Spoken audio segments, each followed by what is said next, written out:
Hey guys, welcome back to another episode in the Scott Barnes Show.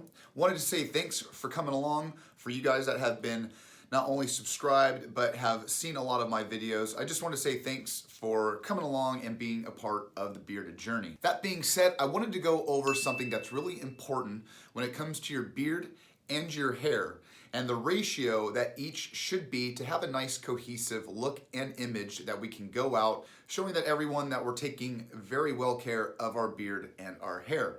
That being said, there is a little bit of a ratio that we need to keep. That way our hair is matching up with our beard and we don't have too much of an uneven look. So I wanted to break down a few references that you can go by so that way you know, even if you go to a barber, you do it yourself, we have points that we can go by. That way we have an equal amount of hair and beard for a good look. So the first thing we're gonna need is a reference point of the meeting in between our hair and our beard. And this point is gonna be our sideburns. Now I've stated this in a lot of my videos before this, and in this area right here, this is gonna be the shortest point of growth between the two. So when we go to the barber or if we're fading up into our sideburns, we want this section, and I want to say right here where our top of our earlobe, that's where we want the shortest point of our beard and our hair, and we can fade up to it and down. That way everything's blending in nice and well. And that right there will bring us into the next thing I want to talk about, and that's fading. What proper style of fade should you go with your beard? Now for guys that have a shorter beard, we actually can have a shorter fade up to our hair. But the longer that we go, the longer on the fade that we want to go. We don't want to have this big bristly beard down here and then have this little point of a head. We want to match that ratio so that way we do have a nice thick beard. It's blending in well with the hair. So a thicker beard with thicker hair, we're not going to want to go too bald at this point. But if you have thinner hair and a shorter beard, this is going to be your shortest point and might actually be a 0 or a 1. I think I go a 2 or a 3. I really don't go that short. So with my bigger beard, I want to keep this area right here and right here in a good fade length. We don't want it too short, we don't want it too long, and that's why I say if you have a shorter beard, you can get away with having it shorter on our sides, whereas if you're like me and have a longer beard, we want to go a little longer on our fades. And that brings me into my last point I want to bring up, and that's length. From the point to the fade to the length, depending on what type of beard that you have, we want to have a good length on the top of our hair.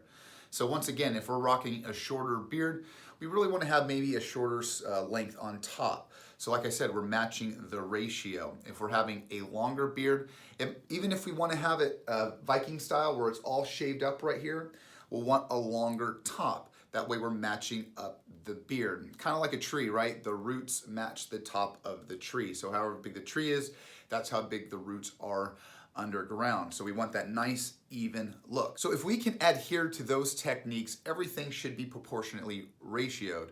Now I always like doing a little bit of cutting or trimming for you guys, putting in products, but today this is something that you can do at home that's very easy, that really spiffs up and gives you a little bit of length of time. Not only do we want to clean up our neck, but this area, like I was talking about, right here on the ear, this needs to be the shortest. But if we're going through a haircut, we can use our clippers and we can clean up that area. So I'm gonna use my Manscaped Plow 2.0 because it's small and easy right now. And we'll just come here from the bottom and we're just gonna ride the wave of the ear. And that's why I'm trying to preface this, that this needs to be the shortest part. And this gives you a good example that we need to have a nice angle into our sideburns. That way everything's in a proportional ratio to your beard. And with that, for you guys that are wanting to grow out that big and epic beard for the month of November, tomorrow, August 1st, is gonna be your day to start. This gives you 3 full months of beard and mustache growth. So that way the first month of November, that first day, you will have a full, nice, luscious beard and mustache. People think that it takes only a month for that to grow, but they are sadly mistaken. We need 3 months at least for a nice, good, full, thick beard. So make sure you guys are keeping your beard, your hair, your cuts, your trims, your fades on point. That way, like I said, when we're moving into this month of November, we're gonna have a great look for the season. Now, if you guys can, I'm gonna make another video after this. I might actually post it tomorrow or actually at the end of the day. Just something happened, in the YouTube community that's kind of some sad news.